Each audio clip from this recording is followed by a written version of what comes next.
छत्तीसगढ़ समग्र अध्ययन के इस पूरे लेक्चर में आज हम लेक्चर 9 और 10 का एक कॉम्बिनेशन क्लास लेंगे। एमसीक्यू के फॉर्म पर हम आपके लिए लेक्चर सीरीज प्रोवाइड करा रहे हैं, कंप्लीट इंटायर छत्तीसगढ़ समग्र अध्ययन का, है ना, जो आपके सीजीपीएससी, सीजी व्यापम और वन डे जितने भी छत्तीसगढ़ से संबंधित एग्जाम होते हैं सभी के लिए अति महत्वपूर्ण होने वाला है। इसका डिस्क्रिप्टिव क्लासेस जो हैं हमारे एप्लीकेशन पर अवेलेबल है, आप जा करके ज्वाइन कर सकते हैं। टेस्ट सीरीज अभी स्टार्ट हो गया है सीजीपीएससी का, उसे भी आप लोग ज्वाइन कर लीजिए जल्दी जा करके। आप हमें एप्लीकेशन IAS ट्यूटोरियल पर जा करके मैसेज कर सकते हैं, आपको कूपन कोड भी प्रोवाइड करा दिया जाएगा।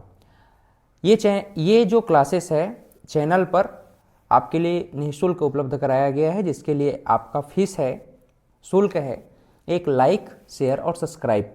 तो जल्दी से लाइक, शेयर, सब्सक्राइब कर दीजिए और चलिए आज की क्लास हम लोग शुरू करते हैं।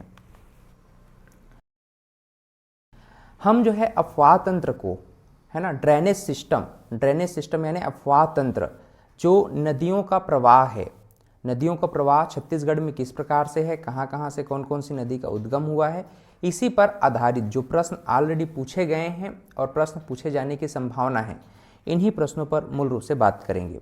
आप कमेंट में आंसर कर सकते हैं। ये जो है कुल 3 लेक्चर सीरीज होगा अफवाह तंत्र का। ये पार्ट 1 है, फिर पार्ट 2, पार्ट 3 करके आगे आते जाएंगे। महानदी बेसिन का छत्तीसगढ़ में कितने क्षेत्र में विस्तार है, ये पहला प्रश्न है। लेकिन पहले प्रश्न को पढ़ने के पहले मैं आपको ये बता दूं कि नदियों के संदर्भ में कि छत्तीसगढ़ में जो नदियां हैं, है ना, तो छत्तीसगढ़ में नदियों को हम 5 तंत्र के रूप में डिवाइड करके समझते हैं। ठीक है, छत्तीसगढ़ में नदियों को हमने 5 तंत्र के रूप में डिवाइड करके समझने का प्रयास किया है।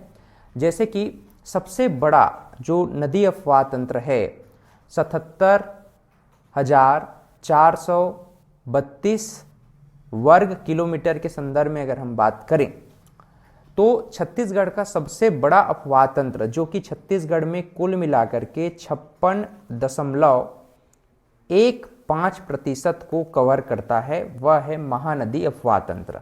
ठीक है, ये छत्तीसगढ़ का सबसे बड़ा अफवाह तंत्र है। राज्य की सर्वाधिक भाग इसी अफवाह तंत्र के अंतर्गत आता है। राज्य के मध्य भाग में ये फैली हुई है, इसका विस्तार है। ये देखो, ये मध्य भाग में, छत्तीसगढ़ के मध्य भाग में इसका विस्तार हमको मुख्य रूप से नजर आता है।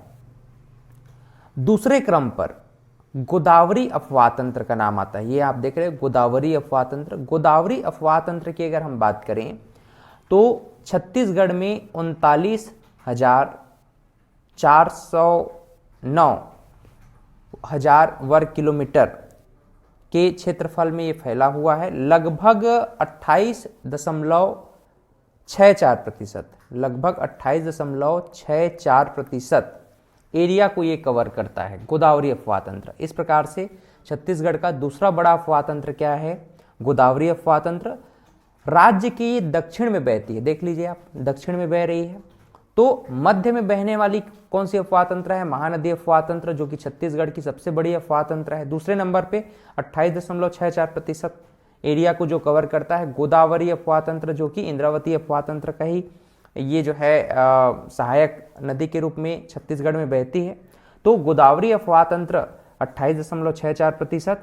इसके बाद तीसरे क्रम पर आप ले सकते हैं 18.78 हजार वर्ग किलोमीटर के संदर्भ में, यह है आपका सोन गंगा अफवाह तंत्र। सोन गंगा अफवाह तंत्र लगभग 13.63% में फैला हुआ है। 13.63% एरिया को ये कवर करता है और ये राज्य के उत्तरी भाग में बहता है, राज्य के उत्तरी भाग में।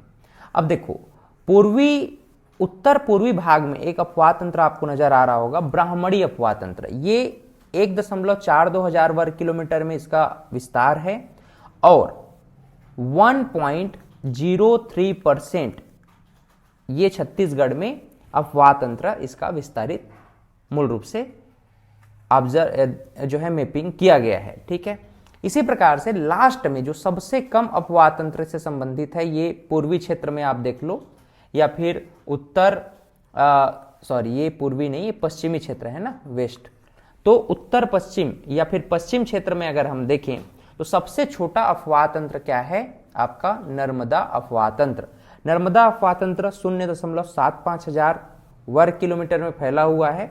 0.55% एरिया ये मैपिंग के थ्रू कवर किया करता है, ठीक है। तो नर्मदा अफवाह तंत्र छत्तीसगढ़ का सबसे छोटा अफवाह तंत्र है। वहीं ब्राह्मणी अफवाह तंत्र सेकेंड लास्ट है। उसके पश्चात अगर हम नीचे से ऊपर की ओर आए, है ना, तो फिर आएगा आपका मतलब बढ़ते क्रम में गोदावरी अफवाह तंत्र, फिर नहीं, उसके बाद सोन नदी अफवाह तंत्र, फिर गोदावरी अफवाह तंत्र और उसके बाद महानदी अफवाह तंत्र। इसको अगर क्रम से देखें तो सबसे पहले क्या होगा, महानदी, फिर गोदावरी, गोदावरी के बाद सोनगंगा, सोनगंगा के बाद ब्राह्मणी और ब्राह्मणी के बाद नर्मदा। पांचों प्रकार के अफवाह तंत्र समझ में आए। अब क्वेश्चन भी आपको आसानी से समझ में आ जाएंगे। महानदी अफवाह तंत्र या महानदी बेसिन का छत्तीसगढ़ में कितने प्रतिशत क्षेत्र में विस्तार है? अभी हम लोगों ने पढ़ा लगभग 55.15% क्षेत्र में छत्तीसगढ़ में इसका विस्तार हमको नजर आता है। यानी कि अगर हम एरिया को देखें तो लगभग 77.432 हजार वर्ग किलोमीटर में ये फैला हुआ है। अगला प्रश्न, छत्तीसगढ़ में महानदी अफवाह तंत्र का ढाल किस दिशा में है? देखो, छत्तीसगढ़ में जो सामान्य नदियों का ढाल है, ठीक है, दिशा है, वो अनुवर्ती दिशा कहलाती है मूल रूप से, ठीक है। यानी कि पूर्वी दिशा में, अनुवर्ती मतलब जो जियोग्राफिकल हमारा उत्तर पूर्वी दिशा में हमारा जो देश है, उसी दिशा में इसका ढलान सर्वाधिक रूप से नजर आता है। लेकिन छत्तीसगढ़ में कुछ ऐसे भी अफवाह तंत्र है जो जिनकी दिशाएं, कुछ नदियों की दिशाएं जो है पश्चिम की ओर है, अदरवाइज सभी पूर्व दिशा की ओर इसका ढलान हमको नजर आता है। लेकिन अगर हम महानदी के संदर्भ में देखें, ये महानदी के संदर्भ में देखें तो महानदी का जो ढलान है वो किस दिशा में है, पूर्वी दिशा में, यानी बे ऑफ बंगाल में जाकर के ये डिस्चार्ज हो जाती है।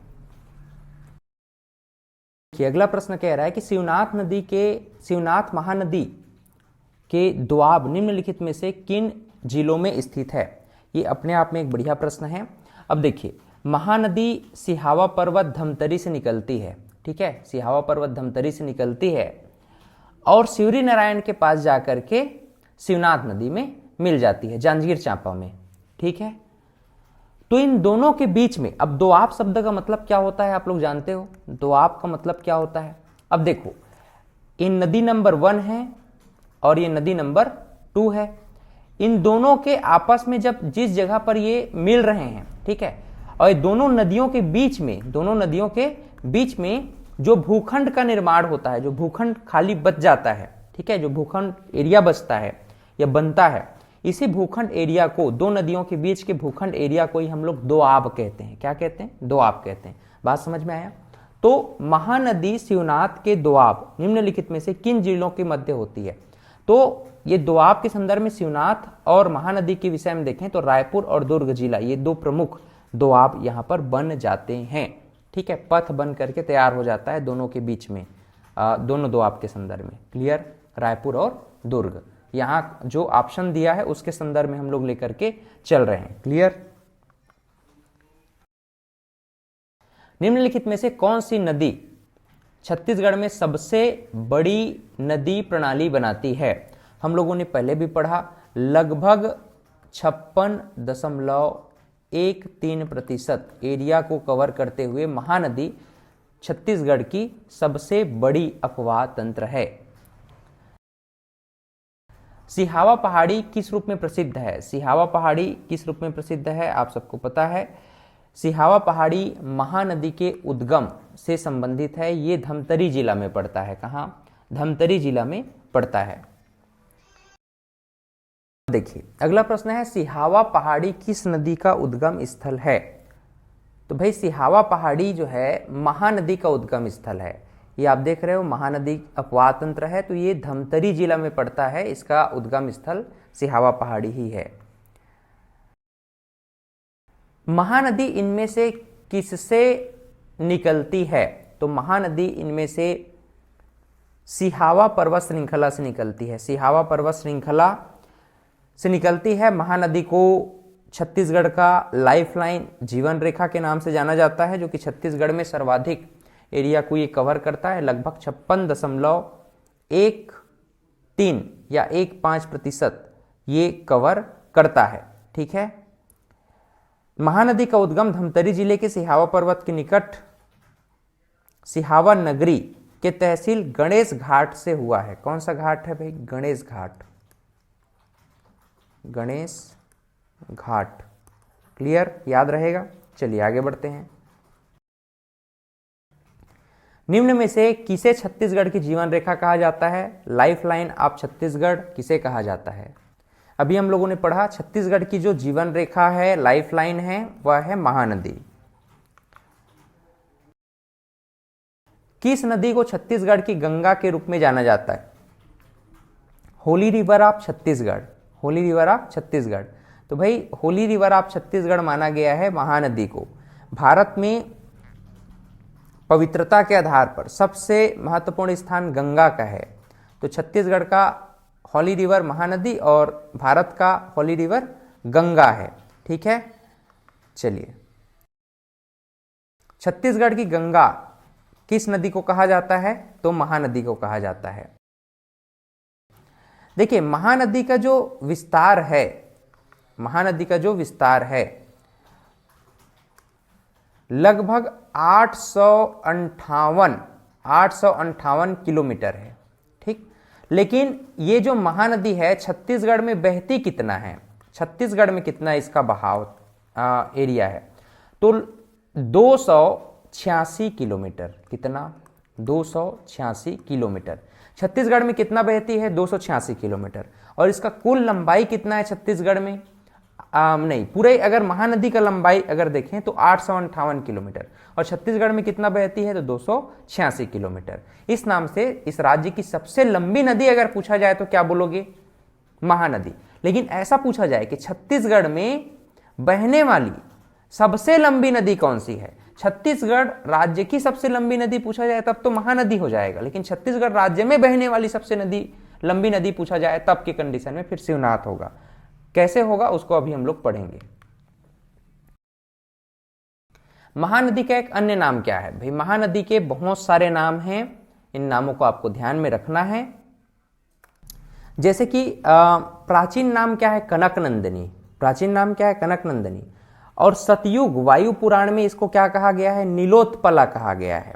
द्वापर युग स्कंद पुराण में चित्रोत्पला कहा गया है। तो स्कंद पुराण में द्वापर युग का बात है, स्कंद पुराण।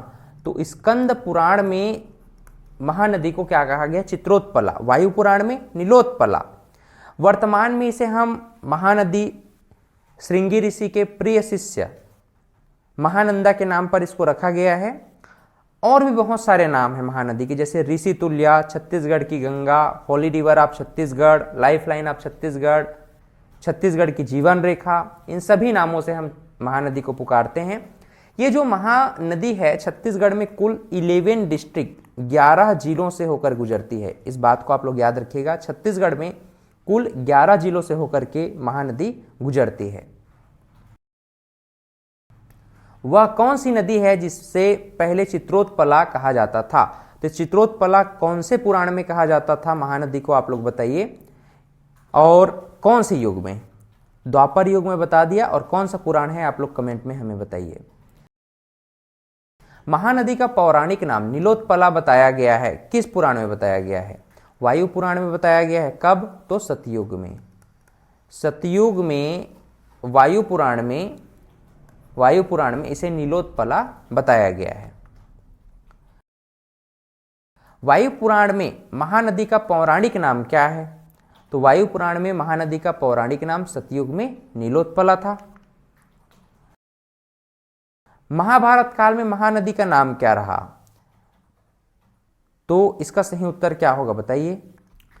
देखो, ऐसे प्रश्न बहुत कंफ्यूजन कर सकते हैं। आप जो है कावेरी, तासी ये तो नहीं लगाएंगे, लेकिन महानंदा लगा सकते हैं, लेकिन ऐसा उत्तर नहीं होगा इसका। देखो, महाभारत काल में छत्तीसगढ़ का कोई साक्ष्य ही नहीं मिला है। बात समझ रहे हो? हम लोगों ने छत्तीसगढ़ का इतिहास पढ़ा, अभी हम छत्तीसगढ़ के इतिहास पर भी क्वेश्चन करेंगे, एमसीक्यू करेंगे, जैसे जियोग्राफी फिनिश होता है। तो महानदी या छत्तीसगढ़, अगर छत्तीसगढ़ का ही कोई जिक्र नहीं है महाभारत काल में, तो उसके नदियों का कहाँ जिक्र होगा? इसी नाम से इनमें से कोई नहीं, ये उत्तर होगा। बात समझ में आया? महाभारत काल में छत्तीसगढ़ का कोई जिक्र नहीं है, तो महानदी का भी जिक्र नहीं होगा, तो इनमें से कोई नहीं उत्तर होगा। राजिम स्थित त्रिवेणी संगम में कौन सी 3 नदियों का मिलना है? तो भाई राजिम में 3 नदियों का संगम होता है। कौन कौन सी नदी? महानदी, पैरी और सोंढूर। कौन कौन सी 3 नदी है? महानदी, पैरी और सोंढूर। राजिम में त्रिवेणी संगम इसे ही कहा जाता है। इसी में आप चाहें 2-3 बातें और ध्यान रख सकते हैं। राजिम में ही, ठीक है, राजिम में ही 2020 में राजिम में ही 2020 में त्रिवेणी संगम पर, इसी त्रिवेणी संगम पर क्या बना? लक्ष्मण झूला का लोकार्पण हुआ। लक्ष्मण झूला का लोकार्पण हुआ है। बात समझ में आया? तो राजिम में ही इसी त्रिवेणी संगम पर, पैरी, सोंढूर और महानदी त्रिवेणी संगम पर लक्ष्मण झूला का भी लोकार्पण हुआ है। महानदी पर एक प्रकार का ये सस्पेंशन ब्रिज है। क्या है? सस्पेंशन ब्रिज है, याद रहेगा आपको। इसके अलावा महानदी पर और कुछ त्रिवेणी संगम बनता है क्या कहीं पर? तो यस, शक्ति जिला में चंद्रपुर पर बनता है, चंद्रपुर में। और चंद्रपुर में कौन कौन सी नदी है? महानदी, मांड और लात नदी। और वहीं जांजगीर चांपा के शिवरी नारायण में भी एक त्रिवेणी संगम बनता है, महानदी, शिवनाथ और जोंक नदी का। ठीक, तो ये तीनों बातें आपको विशेष करके याद रख करके चलना है। चलिए आगे बढ़ते हैं। छत्तीसगढ़ में किस स्थान को छत्तीसगढ़ का प्रयाग कहा गया है? शिवरी नारायण, सिरपुर, राजिम या चंद्रपुर? तो राजिम को, रायपुर के आगे यहां पर राजिम पड़ता है, तो राजिम को ही छत्तीसगढ़ का प्रयाग कहा जाता है। ठीक है, राजिम को छत्तीसगढ़ का प्रयाग कहा जाता है। कौन सा जिला अगर पूछा जाए तो ये अपना गरियाबंद जिला पड़ता है। ठीक है, इधर आ जाइएगा थोड़ा सा, गरियाबंद जिला, गरियाबंद जिला। ठीक है, तो गरियाबंद जिले में, ठीक है, गरियाबंद जिले में छत्तीसगढ़ का प्रयाग क्या है? राजिम है। ठीक है, यहां पर 3 नदियों का संगम है, महानदी, पैरी और सोंढूर नदी। छत्तीसगढ़ का शहर जहां 3 नदियों का संगम होता है, आरंग, राजनांदगांव, सरगुजा और राजिम। भाई ऐसे और 2 शहर हैं, जैसे शक्ति में अगर चंद्रपुर देखें और जांजगीर चांपा में शिवरी नारायण, जहां पर 3 नदियों का संगम होता है। निम्नलिखित में से कौन सा नगर महानदी, शिवनाथ और जोंक नदी का पवित्र संगम बनाता है? अभी हम लोगों ने पढ़ा शिवरी नारायण में, जांजगीर चांपा। अब यहां ऊपर तरफ जाइए, तो जांजगीर चांपा जिला में शिवरी नारायण में 3 नदियों का संगम है, महानदी, शिवनाथ और जोंक नदी का। मांड नदी, मांड और महानदी के संगम पर कौन सा धार्मिक स्थल है? तो 3 नदियां, मांड, लात और महानदी। महानदी प्लस मांड नदी प्लस लात नदी। ठीक है, इन तीनों नदी के संगम पर कौन सा धार्मिक स्थल है? चंद्रहासिनी देवी का। चंद्रहासिनी कौन सा जगह है? चंद्रपुर। चंद्रपुर अब कौन से जिले में पड़ता है? तो शक्ति जिला। ठीक है, कौन सा जिला होगा ये? शक्ति जिला। देखो, तो शक्ति जिले में चंद्रपुर नामक धार्मिक स्थल पर 3 नदियों का संगम है, महानदी, मांड और लात नदी का। और चंद्रहासिनी देवी का यहां धार्मिक स्थल है चंद्रपुर में, शक्ति जिला। गंधेश्वर मंदिर किस नदी के तट पर स्थित है? तो गंधेश्वर मंदिर महासमुंद जिले के महानदी पर स्थित है।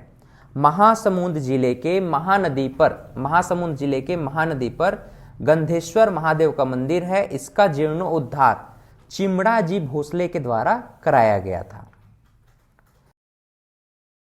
निम्न स्थानों में से कौन सा क्रम दक्षिण की ओर महानदी के समीपवर्ती क्षेत्रों में स्थित है? दक्षिण की ओर महानदी के समीपवर्ती क्षेत्रों में स्थित है। अब देखो, राजिम की अगर हम बात करें तो राजिम गरियाबंद में, ठीक है, दक्षिण से उत्तर की ओर अगर हम देखें, दक्षिण से उत्तर क्रम में देखें तो एक दक्षिण से उत्तर क्रम में जा रहे हैं तो राजिम गरियाबंद में है। सिरपुर जो है महासमुंद में पड़ता है। पलारी जो है बलौदा बाजार में पड़ता है, ठीक है, पलारी बलौदा बाजार में, और शिवरी नारायण जांजगीर चांपा में। तो दक्षिण से उत्तर की ओर महानदी के सीमावर्ती क्षेत्रों की बात करें तो राजिम, सिरपुर, पलारी और शिवरी नारायण होगा। क्लियर? महानदी के उत्तरी भाग में मिलने वाली नदियों का क्रम पूर्व से पश्चिम।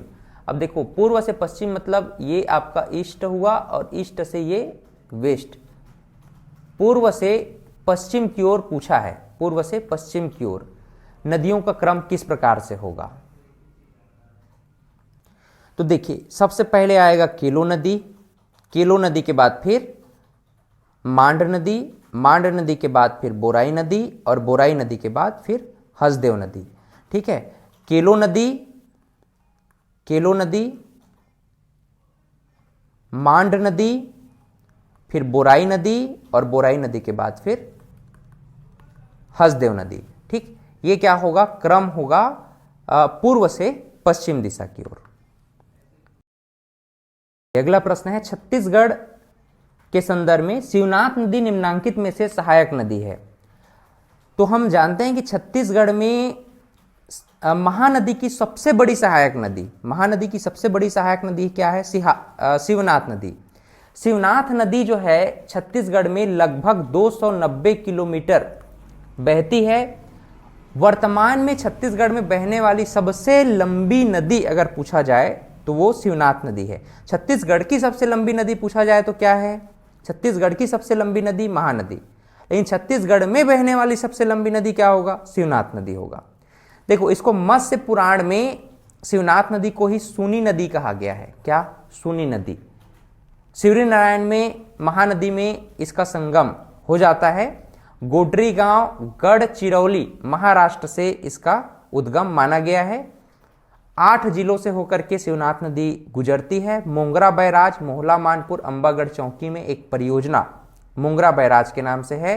प्रवाह क्षेत्र इसका कुल 8 जिलों से होकर के गुजरता है। महानदी एवं शिवनाथ नदी के दोआब क्षेत्र में रायपुर और दुर्ग जिला मुख्य रूप से पड़ता है। यह महानदी की सबसे बड़ी सहायक नदी है। यह नदी ऐतिहासिक काल में 36 गढ़ों को 2 भागों में विभाजित करती है, 18 और 18 गढ़ में। ठीक है, 18 और 18 गढ़ में ये विभाजित करने वाली नदी कौन सी है? तो शिवनाथ नदी ही है। क्लियर? बात समझ में आया? आगे बढ़ते हैं। शिवनाथ नदी का उद्गम स्थल आप बताइए। देखो, मूल उद्गम स्थल देखा जाए शिवनाथ नदी के संदर्भ में तो गोडरी गांव गढ़चिरौली महाराष्ट्र कहा जाता है, लेकिन पाना बरस की पहाड़ी से इसका उद्गम स्थल माना गया है। छत्तीसगढ़ के संदर्भ में देखें, पाना बरस की पहाड़ी से इसका उद्गम स्थल माना गया है। छत्तीसगढ़ के 36 गढ़ों को विभाजित करने वाली कौन सी नदी है? अभी हम लोगों ने पढ़ा छत्तीसगढ़ को, छत्तीसगढ़ में 18 और 18 किलोमीटर जो विभाजित करने वाली नदी है वह कौन सी नदी है? शिवनाथ नदी है। नांद घाट किस नदी के किनारे स्थित है? तो नांद घाट बेमेतरा जिला, बेमेतरा जिला में शिवनाथ नदी के तट पर है। ठीक है, और देखो बेमेतरा जिला हो गया, बेमेतरा जिला। ठीक है, बेमेतरा जिला में शिवनाथ नदी, शिवनाथ नदी, और शिवनाथ नदी पर संगम है कुछ नदियों का। कौन कौन सी नदियां हैं? तो एक तो हाफ नदी, ठीक है, दूसरा है सकरी नदी, और तीसरा है शिवनाथ नदी, शिवनाथ नदी। बात समझ में आया? हाफ, सकरी और शिवनाथ नदी का संगम बेमेतरा के नांद घाट में पड़ता है, जो कि शिवनाथ नदी के तट पर है। क्लियर? शिवनाथ नदी में मिलने वाली सबसे लंबी सहायक नदी कौन सी है? तो मनियारी नदी सबसे लंबी सहायक नदी है इसकी। देखिए क्वेश्चन के हिसाब से हम लोग देख रहे हैं तो शिवनाथ नदी मिलने वाली सबसे लंबी सहायक नदी कौन सी होगी? मनियारी नदी होगी। पेंड्रा लोरमी के पठार सिहावल मुंगेली से मनियारी नदी का उद्गम है। 134 किलोमीटर इसकी कुल लंबाई है। तालागांव बिलासपुर मधुकुद्वीप के निकट शिवनाथ नदी में इसका संगम हो जाता है। मुंगेली बिलासपुर गौरेला पेंड्रा मरवाही इस नदी के तट पर है। लोरमी तकतपुर तालागांव तटीय स्थल हैं। आगर छोटी नर्मदा टेसुआ और घोंघा इसकी सहायक नदी है। खुड़िया बांध राजीव गांधी जलाशय 1930 में इसी मनियारी नदी में परियोजना का निर्माण हुआ है। इस नदी के किनारे अमेरी कापा तालागांव स्थित है। यह मुंगेली व बिलासपुर के मध्य सीमा रेखा भी बनाती है। मुंगेली और बिलासपुर के मध्य सीमा रेखा कौन सी बनाती है? मनियारी नदी। अमेरी कापा तालागांव कौन सी नदी के तट पर है? मनियारी नदी के तट पर। खुड़िया बांध या राजीव गांधी बांध 1930 कौन सी नदी पर है? तो मनियारी नदी पर। आगर छोटी नर्मदा टेसुआ और घोंघा इसकी सहायक नदियां हैं। लोरमी तकतपुर तालागांव इसके तटीय स्थल हैं। मुंगेली बिलासपुर गौरेला पेंड्रा मरवाही में ये प्रवाहित होती है। लगभग 134 किलोमीटर लोरमी पेंड्रा लोरमी के पठार सिहावल से होकर के ये निकलती है। ठीक है, किस में जाकर के मिल जाती है? शिवनाथ नदी में। चलिए आगे बढ़ते हैं। इस राज्य में मनियारी नदी निम्नलिखित में से किस नदी की सहायक नदी है? अभी हम लोगों ने पढ़ा शिवनाथ नदी की सहायक नदी है। तालागांव किस नदी के तट पर बसा है? अभी हम लोगों ने पढ़ा शिवनाथ नदी की एक सहायक नदी है जिसको हम मनियारी नदी कहते हैं। मनियारी नदी के तट पर ही अमेरी कापा तालागांव स्थित है। ठीक है, जो कि पुरातात्विक स्थल के रूप में भी जाना जाता है। ऐतिहासिक ग्राम तालागांव अमेरी कापा किस नदी के किनारे बसा हुआ है? तो मनियारी नदी के किनारे बसा हुआ है। तांदुला एवं खरखरा किस नदी की सहायक नदी है? अब देखो ये शिवनाथ की सहायक नदी है और 2-3 बातें ध्यान में रखिए शिवनाथ के संदर्भ में। शिवनाथ की जो सहायक नदियां हैं नॉर्थ में और साउथ में बहुत सारी सहायक नदियां हैं। ठीक है, जैसे कि सुरही आमनेर हाप नदी के अलावा मनियारी नदी। ठीक है, कौन सी नदी? मनियारी नदी। मनियारी के बाद अरपा और अरपा के बाद है लीलागर। क्या? लीलागर। ये उत्तर की ओर सहायक नदियां हैं नॉर्थ में, और साउथ में भी कुछ सहायक नदियां हैं जैसे कि खरखरा के बाद तांदुला। क्या? तांदुला। और तांदुला के बाद है खारून और खारून के बाद है जमुनिया। क्या? जमुनिया। तो मोटे तौर पर आप लोग याद रखिएगा शिवनाथ की उत्तर में सहायक नदी कौन कौन से? सुरही आमनेर हाप मनियारी अरपा और लीलागर। शिवनाथ के दक्षिण में कौन कौन सी सहायक नदी हैं? खरखरा तांदुला खारून और जमुनिया। क्लियर? ये प्रमुख सहायक नदियां हैं। और भी कई सहायक नदियां हैं जैसे सोनबरसा नानकटी और घुमाना। ये कुछ सहायक नदियां और हैं एडिशनल, लेकिन ये प्रमुख सहायक नदियां हैं नॉर्थ एंड साउथ में। चलिए आगे बढ़ते हैं। खालिस्तान का उद्गम कांकेर जिले के भानु प्रताप तहसील की पहाड़ियों से हुआ है। तो ये है तांदुला नदी। देखो तांदुला नदी लगभग 64 किलोमीटर बहती हुई शिवनाथ नदी में जाकर के मिल जाती है। कांकेर बालोद और दुर्ग जिला इसका प्रवाह क्षेत्र है। तांदुला जलाशय बालोद में इसी नदी पर निर्मित है। तांदुला जलाशय बालोद छत्तीसगढ़ की प्रथम परियोजना है 1913 में।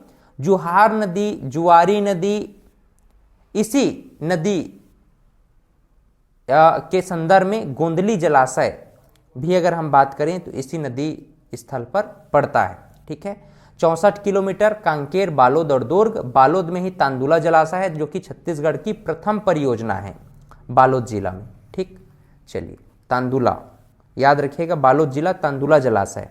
उद्गम कहां से हुआ है अगर पूछा जाए तो भानु प्रतापपुर जिला कांकेर। कहां? कांकेर से। शिवनाथ तथा खारून नदी का संगम स्थल कहां पर है? शिवनाथ और खारून नदी का संगम स्थल है सोमनाथ में। जिला कौन सा पड़ता है भाई? बेमेतरा। बेमेतरा जिला सोमनाथ में दोनों का संगम स्थल है। निम्नलिखित में से कौन शिवनाथ नदी की एक सहायक नदी है? तो खारून नदी शिवनाथ नदी की सहायक नदी अभी हम लोगों ने पढ़ा। निम्नलिखित में से कौन सी नदी के तट पर रायपुर स्थित है? खारून नदी के तट पर रायपुर स्थित है, छत्तीसगढ़ का राजधानी। छत्तीसगढ़ की राजधानी रायपुर में प्रसिद्ध महादेव घाट का मेला किस नदी के तट पर है? तो खारून नदी के तट पर है। Life line of Raipur, Raipur का जीवन रेखा कहा जाता है इसको। बिलासपुर का जीवन रेखा किसे कहा जाता है? कमेंट में बताइए। प्रश्न है, अरपा नदी का उद्गम स्थल कहां है? अरपा नदी का उद्गम स्थल कहां है? देखिए, खोड़री खोंगसरा पहाड़ी, पेंड्रा तहसील, जिला गौरेला, पेंड्रा मरवाही से इसका उद्गम स्थल है। मानिक चौरा के निकट शिवनाथ नदी में जाकर के डिस्चार्ज हो जाती है। लगभग 100 किलोमीटर 100 किलोमीटर छत्तीसगढ़ में बहती है। बिलासपुर, बलौदाबाजार, गौरेला, पेंड्रा मरवाही प्रवाह क्षेत्र हैं। सहायक नदी इसका खारंग है। अरपा का सहायक नदी क्या है? खारंग है, और खारंग में ही खारंग जलाशय बना है, संजय गांधी खारंग जलाशय, जो कि हम छत्तीसगढ़ में खूटा घाट के नाम से भी इसको पुकारते हैं। संजय गांधी परियोजना 1920 में इस परियोजना को बनाया गया था।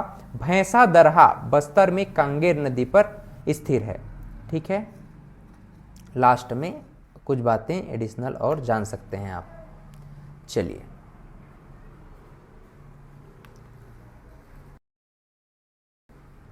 छत्तीसगढ़ की न्यायधानी बिलासपुर नगर में कौन सी नदी गुजरती है? तो बिलासपुर की लाइफ लाइन कौन सी है? अरपा रिवर। लीलागर, खरखरा, खारून और जमुनिया छत्तीसगढ़ की किस नदी की सहायक नदी है? तो ये साउथ की सहायक नदियों को बताया गया है। साउथ की सहायक नदी है शिवनाथ की। निम्नलिखित में से शिवनाथ नदी की एक सहायक नदी नहीं है। मनियारी, लीलागर, अरपा तो है, सबरी नहीं है। सबरी किसकी सहायक नदी है? गोदावरी की सहायक नदी क्या है? सबरी है। ठीक, बात याद रहेगा। चलो आगे बढ़ते हैं। हसदेव नदी में मिलने वाली सबसे लंबी सहायक नदी कौन सी है भाई? तो हसदेव नदी पर मिलने वाली सबसे बड़ी सहायक नदी, लंबी सहायक नदी कौन सी है? गेज नदी है।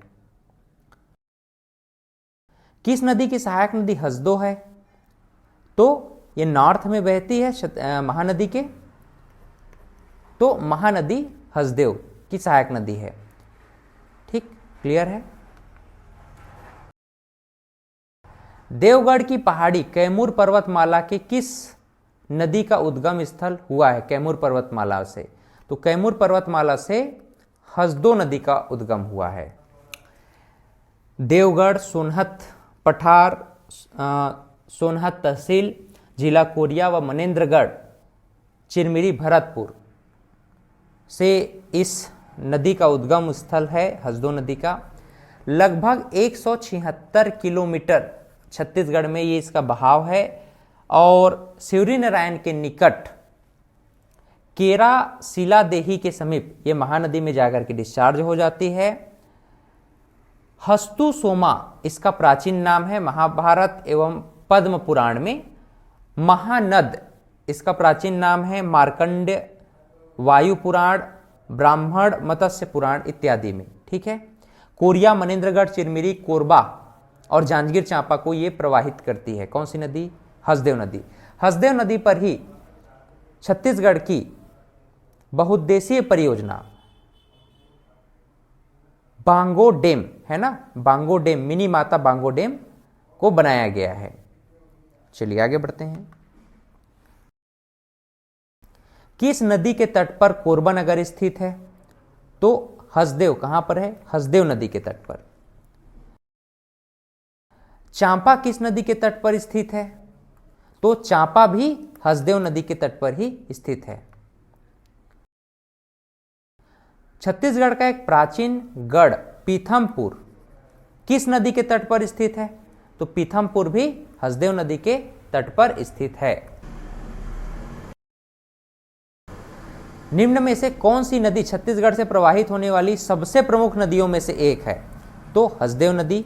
हसदेव नदी, इनमें ताप्ती, कृष्णा, मंजीरा तो है नहीं, तो हसदेव नदी का नाम आएगा। तो इस प्रकार से हमने ये पहला चैप्टर पढ़ा छत्तीसगढ़ की नदियों के संदर्भ में। 2 चैप्टर और पढ़ेंगे जो कि छत्तीसगढ़ के गोदावरी, ब्राह्मणी, नर्मदा अफवाह तंत्र से संबंधित रहेंगे, उससे संबंधित महत्वपूर्ण प्रश्न रहेंगे। आप हमसे www.iaastutorial.in इस वेबसाइट पर जाकर के कनेक्ट हो सकते हैं। IAS ट्यूटोरियल का एप्लीकेशन डाउनलोड जरूर कर लीजिए। क्लासेस के लिंक वहीं पर आपको उपलब्ध होते हैं। WhatsApp channel, Instagram, Telegram, Twitter, LinkedIn, Facebook page पर IAS ट्यूटोरियल बिलासपुर ऑफिशियल के नाम से आप हमसे कनेक्ट हो सकते हैं। और आप लोग इसी तरह से पढ़ते रहें। लाइक शेयर सब्सक्राइब करना बिल्कुल ना भूलें। बहुत बहुत धन्यवाद। Have a great day.